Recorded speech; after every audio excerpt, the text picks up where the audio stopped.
Assalamualaikum, perkenalkan namaku Nova Fajar Sulistiawati, mahasiswi Kebidanan Poltekkes Jakarta 3 tingkat 1B. Pada kesempatan kali ini, aku akan membagikan informasi mengenai farmakologi kebidanan. Sebentar ya teman-teman, aku sedang mempersiapkan materinya. Aku sudah tidak sabar ingin memberikan informasi tersebut. Yes, finish. Oke, baik teman-teman, di sini aku akan menjelaskan mengenai obat antibiotik dan juga tentang emesis. Selamat menyimak. Nah, pertama kita harus tahu dulu nih, apa sih antibiotik itu? Jadi, antibiotik adalah kelompok obat yang digunakan untuk mengatasi dan mencegah infeksi bakteri. Golongan antibiotik yang pertama ada golongan penisilin. Penisilin ini mekanisme kerjanya menghambat pembentukan dinding sel mikroba, yaitu dengan menghambat pembentukan mukopeptida yang diperlukan untuk sintesis dinding sel mikroba. Contoh obat golongan penisilin ada amoksisilin dan juga ada ampicillin. Berikut ini adalah contoh branded generik dari golongan penisilin.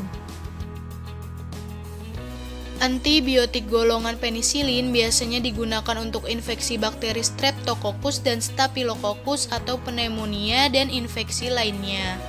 Golongan antibiotik yang kedua ada cephalosporin. Mekanisme kerja membunuh bakteri dengan menghambat pembentukan dinding sel bakteri.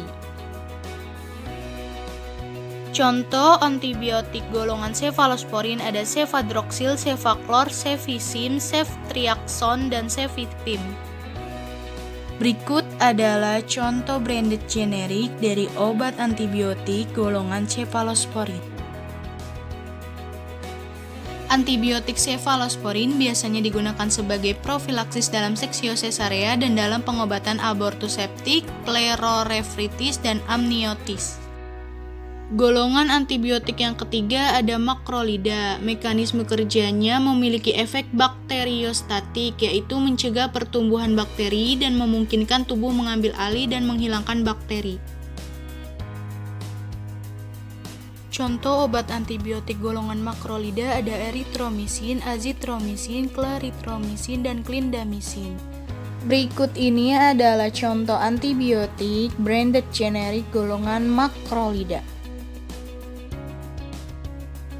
Baik, selanjutnya ada aplikasi pengobatan. Nah, azithromycin ini digunakan sebagai obat penyakit menular seksual dan erythromycin biasanya digunakan sebagai obat alternatif dalam pengobatan gonor dan sifilis dalam kehamilan.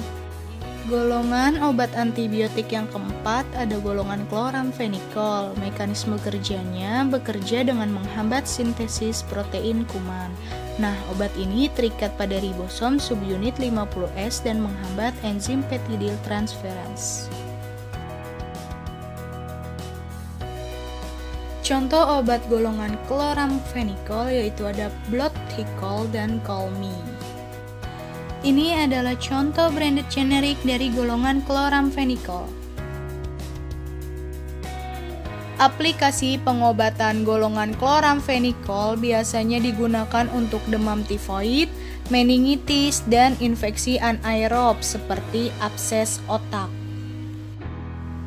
Golongan antibiotik yang kelima ada aminoglukosida. Mekanisme kerjanya bekerja menghambat sintesis kuman, dan cara ini terikat pada ribosom 30S dan menyebabkan salah baca kode genetik yang menyebabkan terganggunya sintesis protein.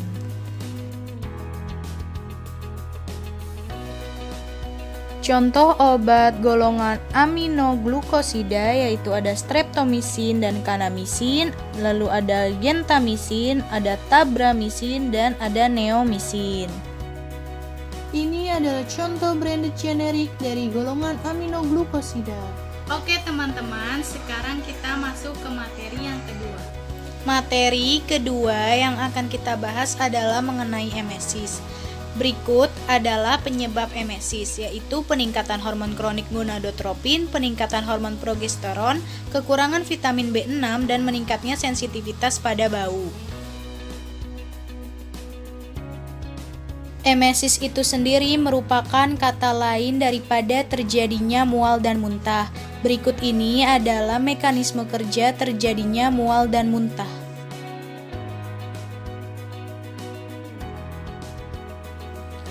Yang pertama, antagonis serotonin 5-HT3 bekerja menghambat reseptor serotonin pada sistem saraf pusat dan pencernaan.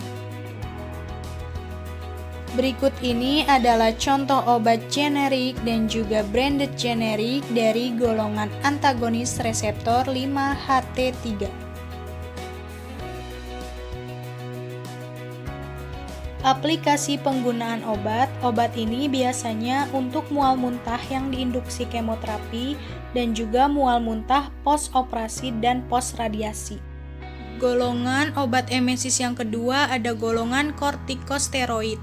Bekerja meningkatkan efikasi antagonis 5-HT3, mencegah mual dan muntah pasien kemoterapi. Contoh obat kortikosteroid yang pertama ada dexamethasone dan methylprednisolone. Contoh branded generik dari kortikosteroid. Aplikasi penggunaannya untuk meredakan peradangan atau inflamasi dan menambah hormon steroid dalam tubuh, dan juga menekan sistem kekebalan tubuh yang berlebihan. Golongan obat emesis yang ketiga ada golongan antagonis reseptor neurokinin atau NK1, bekerja menghambat reseptor neurokinin 1 di area posterma. Contoh obat golongan NK1 ada aprepitan dan vasoprepitan. Obat ini digunakan untuk mencegah mual dan muntah.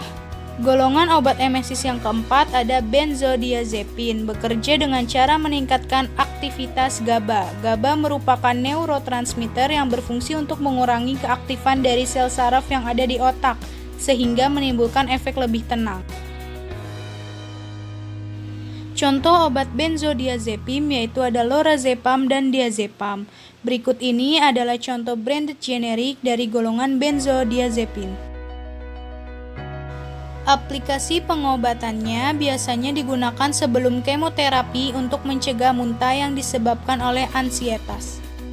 Golongan obat emesis yang kelima ada golongan H1 antihistamin dan anticholinergic drugs, bekerja dengan cara memblokir zat histamin yang diproduksi oleh tubuh.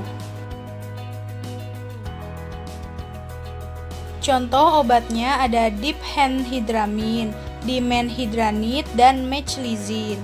Berikut adalah contoh branded generik dari obat tersebut. Aplikasi pengobatannya yaitu digunakan untuk pencegahan motion sickness dan vertigo yang disebabkan oleh disfungsi telinga.